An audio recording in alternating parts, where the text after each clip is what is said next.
Hi guys, Philip Good here again. I am a relationship coach and an abuse recovery specialist. What I'm doing in this video is this is video 3.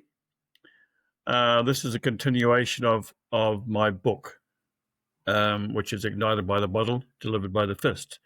So I've done chapter 1, video 1, and chapter 1, video 2.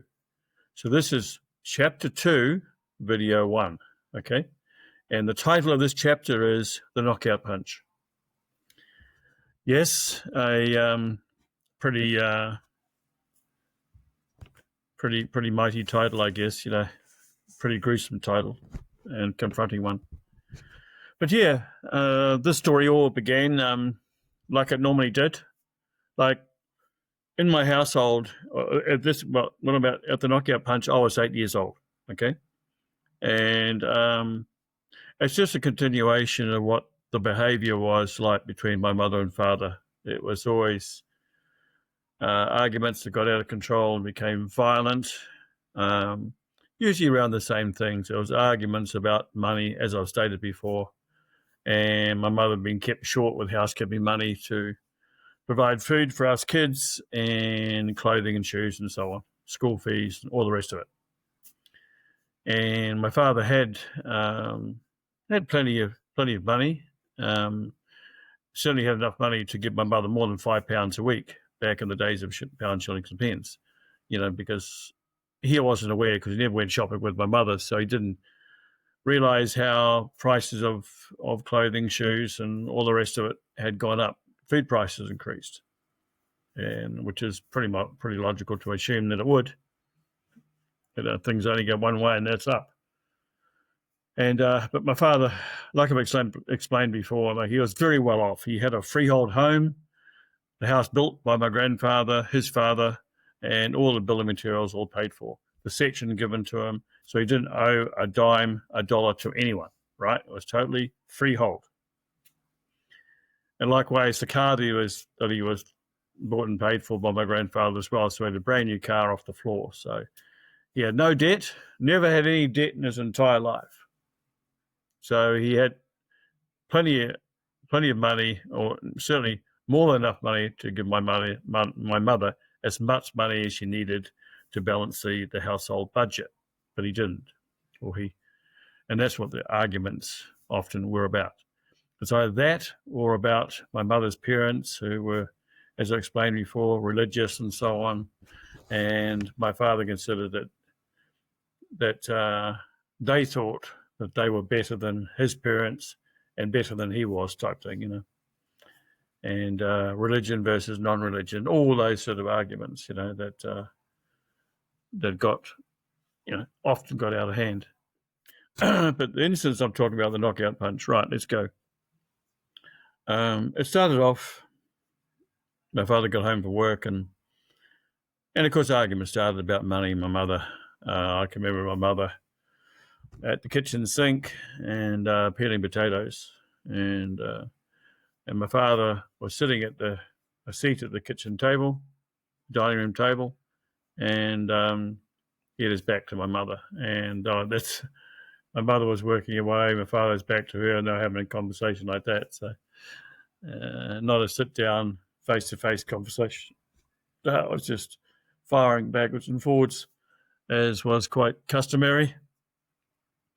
Anyway, it got heated, and being the oldest of 6 kids, I could feel the increase in the heat and the intensity of the discussion. It was starting to get a bit out of control, and so it got to one point where my mother was peeling potatoes, got a couple of potatoes and threw them at my father. Right, I can't remember where she hit him. Where she hit him on the head or the back or whatever. But anyway,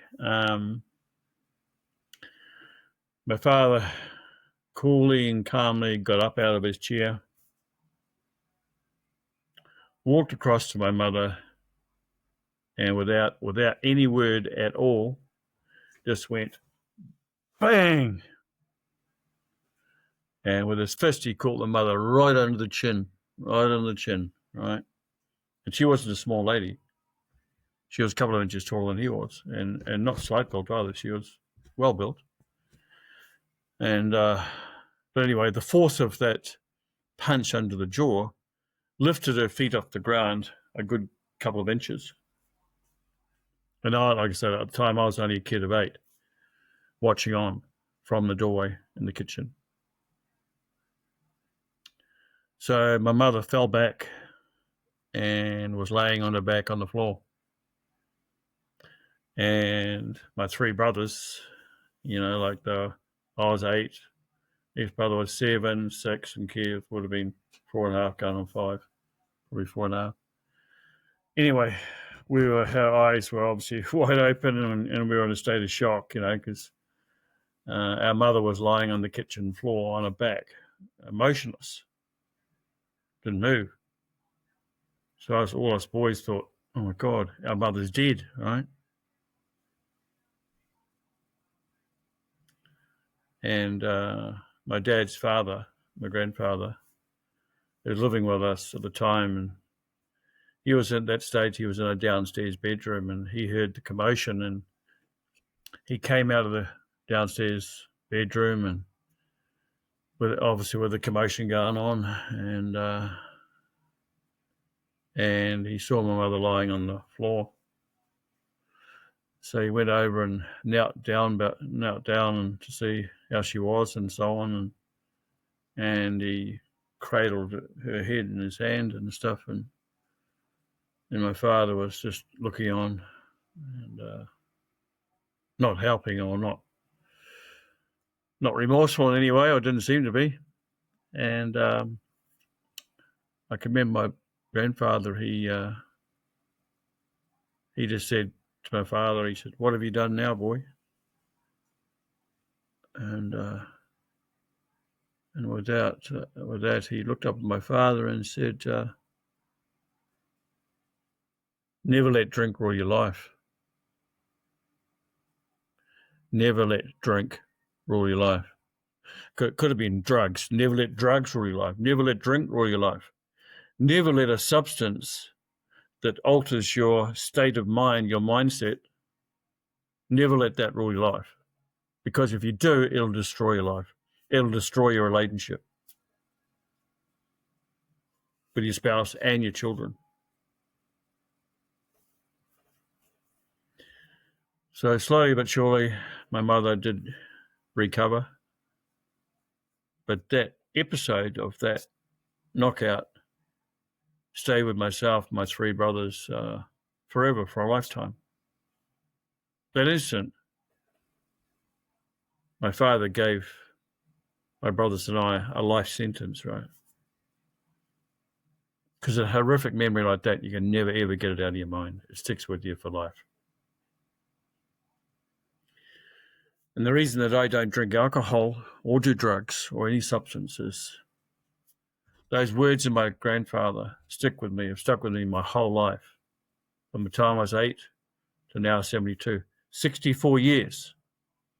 Those words have stayed in my mind. Never ever forgot them. And I associate drinking alcohol with violence.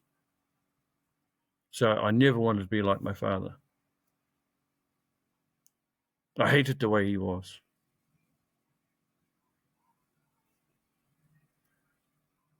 Never ever wanted to be like him.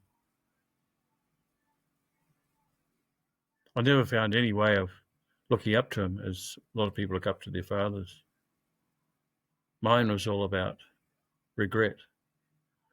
Regret for the relationship that I never had with my father.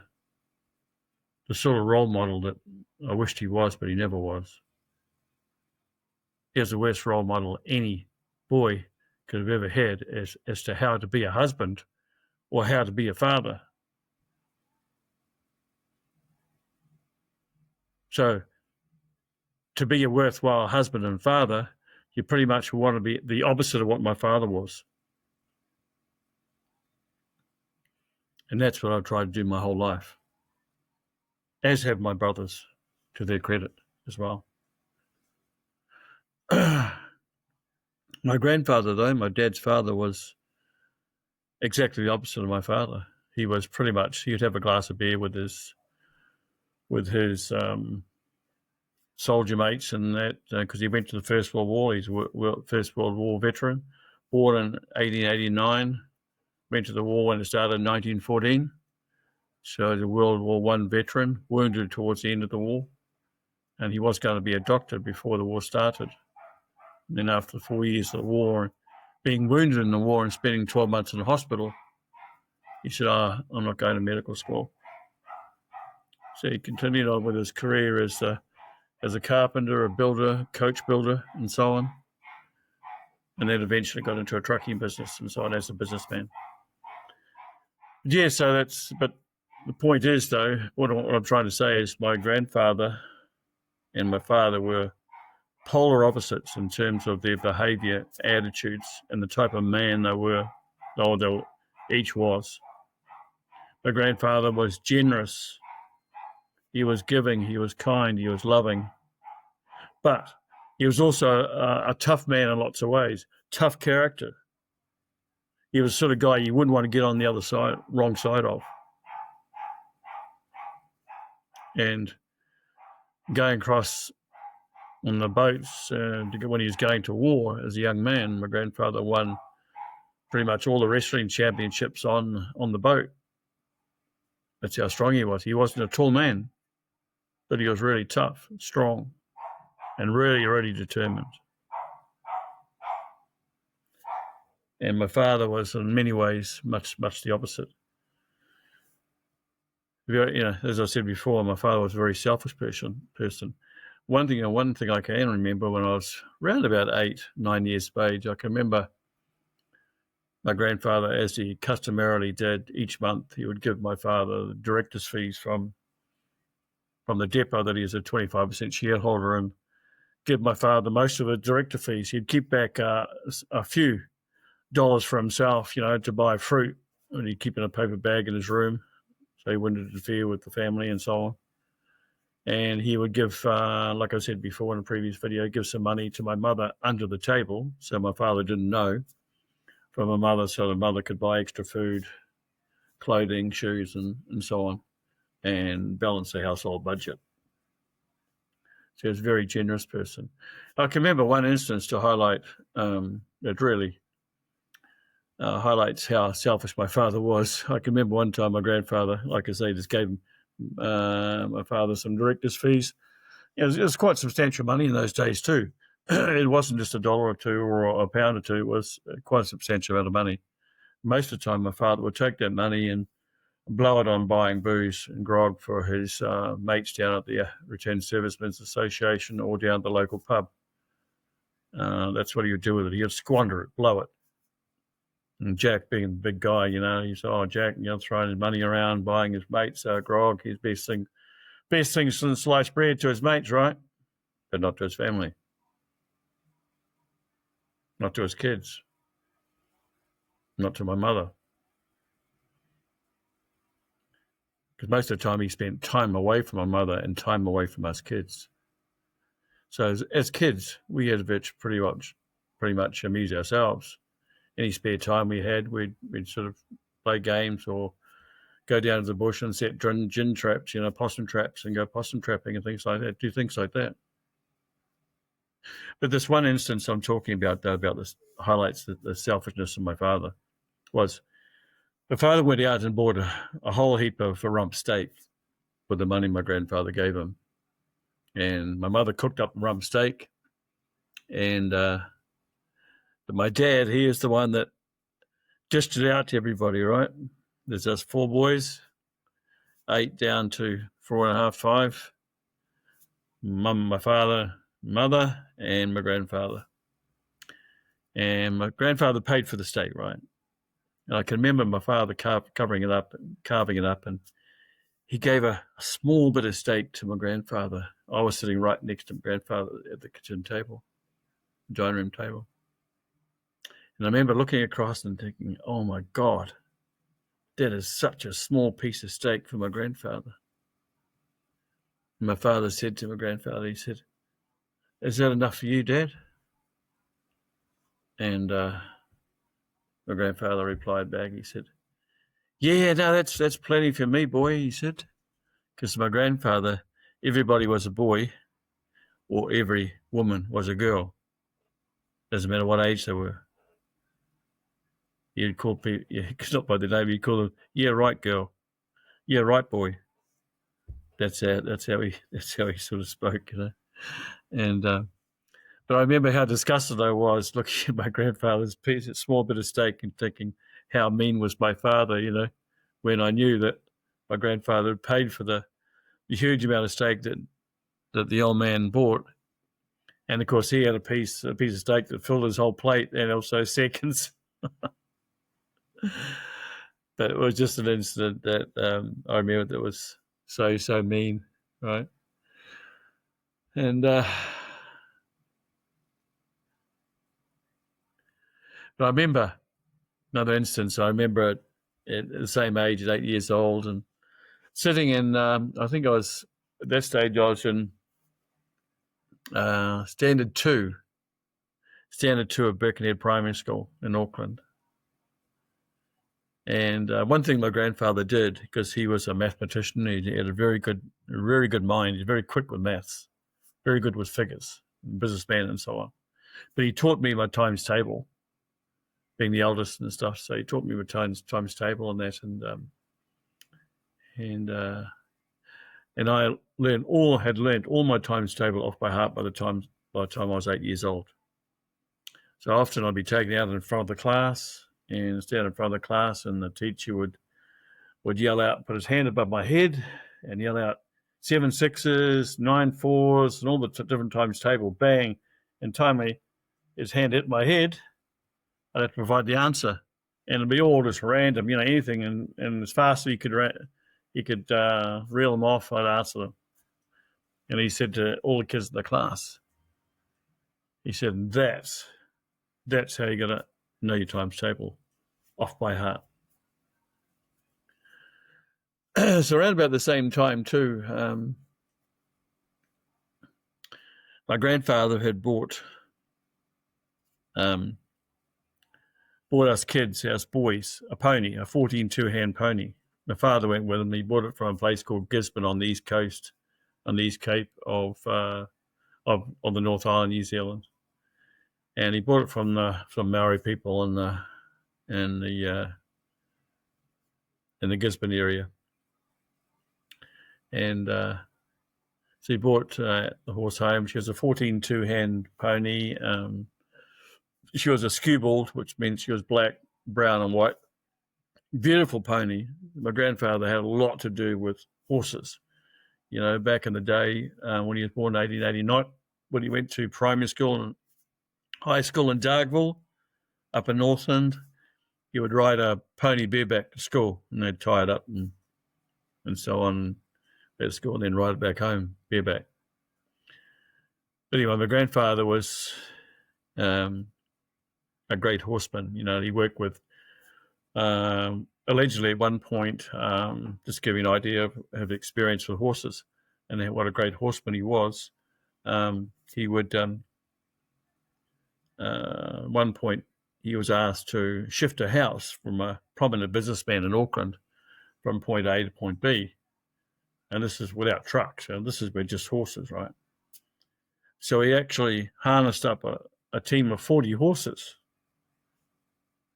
and jacked up this house and actually moved this house some distance from point A to point B, wherever the businessman wanted that house to go to. But just the job, you can imagine the mammoth job of harnessing up 40 horses and having them pulling a house the way it was in coordination, being coordinated with each other. It's probably just a feat of pretty much magic, and to have control of them as well. But that's apparently what he did. And so he's a good horseman, a good judge of horseflesh. So when he bought this horse for us boys, lady was only a 3-year-old. She was a 3-year-old when she arrived, and they boarded her, in a paddock on the North Shore of Auckland around Birkenhead. There were what called council paddocks available for lease and hire for ponies and horses, and so that's where Lady resided. And funny incident at one part. I can remember Dad had the horse up at our section and stuff, and because he used to shoe horses as well, put the shoes on them, and he has, done blacksmithing as well. So he shod the lady, and then us four boys, he was taking it back down the council paddock, and he's walking along the pathway and down to the council paddock, and I was in the front of the horse, and then my next brother, so 4 horses, all in. 4 of us boys, all in descending order, right? The oldest to the youngest. And walking on there, the old man decided to light a smoke. So when he lit the smoke and the lady saw the flame, she just bolted. She's only 3-year-old, only a young horse. So you're a bit skitterish anyway. But lovely personality. She was lovely and quiet, but she just got a fright. And she just yanked the reins out of my father's hand and galloped off down the pathway. And we're pretty close to the track, rough metal track, where it went down beside the paddocks down to where her gateway. So she knew where she was going. But she wrenched the reins out of my father's hands, and hello, all us boys on the back. And my brothers, the youngest brother in particular, and the second youngest were screaming and stuff, and of course it made Lady go all the more fast. She was going like the clappers, and the galloping down rough middle. And anyway, my youngest brother started to fall off, and he was holding on to the second youngest, the third, and my brother is next to me. He's holding to Brian, and then they're all holding on to me. So we all ended up crashing off. And my brothers were all crying because they fall out the rough metal, so they grazed all their knees and skin off and bleeding and so on. And so that was scary little adventure for us guys, and hurtful, particularly for my younger brothers, that sort of thing.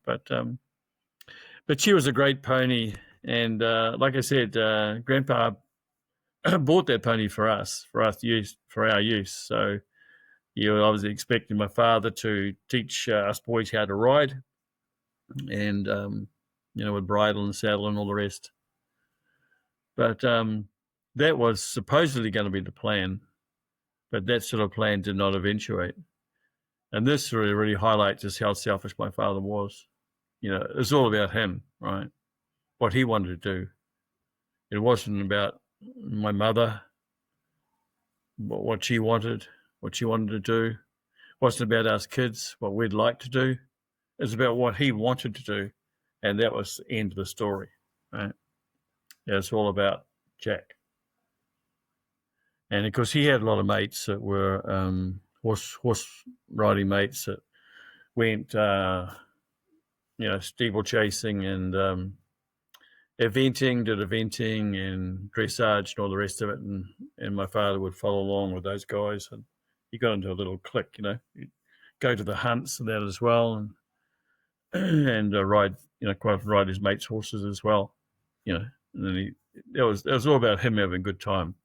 Not my mother, not us kids, not the family having a good time. It was about him having a good time, right? So anyway, the plan of teaching us to ride never eventuated. My father took over the pony himself and took her around to the pony club and rode her in gymkhanas. She won ribbons, she won cups. She was a great jumper, terrific jumper, even she was only 14 two-hand pony, so she was at the top end of the pony class. And the next step up in size, she would go into the hack class, right? But anyway, but my father took over and rode her. He never taught us boys how to ride at all. Never took the saddle up and showed us how to ride. Never gave us one riding lesson at all in our entire lives. So my father took it over. It was all about him, right? My grandfather bought it for us boys, but the old man took it over, and it was pretty much his horse. And so the old man was never around for us boys. And so when he was at work, and if it was a weekend, what we used to do, us boys, we'd take the bridle up and a big long rope, and she was in a big council paddock, and it was a bit of bush and stream and stuff. And when she saw us boys coming, she was in a paddock with another horse as well for company, a big paddock though. And so we weren't allowed to take the saddle. We never ever showed us how to put a saddle on a horse.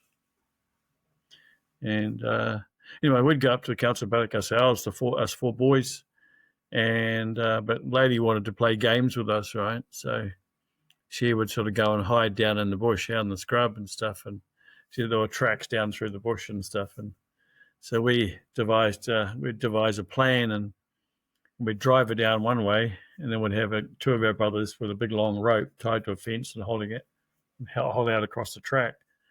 So she'd come up to the rope and stop. We'd drive around the track and then come up from behind, and that's the way we used to catch her with the bridle. But lady knew that we were playing with her, and she'd play the game with us, you know. So you play the game of being hard to catch. But when we caught her, she was fantastic, you know. But in this big long paddock, obviously we weren't allowed to take her out of the paddock. But in this big long paddock, we would, you know, ride her bareback and stuff, and we used to. Well, I used to anyway. I used to pretend that I was an Indian, Native American Indian, right? And I used to pretend that I was riding a flat tack, and we used to ride, you know, because it was not steep, but it was just a gradual slope down to the bottom of the paddock and quite a huge run up, you know. And so lady used to know when I used to take her down, right down to the end of that paddock, that when we turned around, I wanted her to go like the clappers, gallop as hard out as she could, right? And so she learned the game pretty quick. Horses are really intelligent, right? So I'd take her down there, and I'd have to grab a bit of her mane, you know, just at the base of her neck, you know, as before I got to the point where we're going to turn, because as soon as she turned, man, she was off like a rocket, you know. So you'd have to be holding on to the hunk of her mane here, so you'd stay on, right? So anyway, then she'd go like the clappers, and you know, and so on. So we'd have fun that way. But it was all about us creating our own fun, doing those sorts of things, because Dad was never around to teach us to ride or be with us to help us or be involved. We were very much, us boys were very much on our own, doing our own thing to our amusement in our weekends and time away from school. So that was pretty much our life, but that gives you just an idea of how selfish my dad was, as well as the episode with the steak. But the horse as well, it was supposed to be our horse. So that's what my grandpa's intention was. But my father had other ideas, and true to form, you know, he was as selfish as ever and basically kept the horse for himself. So never taught us to ride. And bareback, we had to teach ourselves. And if we fell off, we'd get back on and, you know, and learn that way. So, yeah, okay. Anyway, we made our own fun, but there was never sort of involvement with our dad. He was absent. And a dad in name, but not in actuality, not in reality, not in practical ways. Or, you know. So, yeah, so that was that. So I'll just leave it there, guys, and I'll continue on with the next video in a bit, okay? I love you and leave you with that, guys. Talk to you soon. Thank you. Bye now.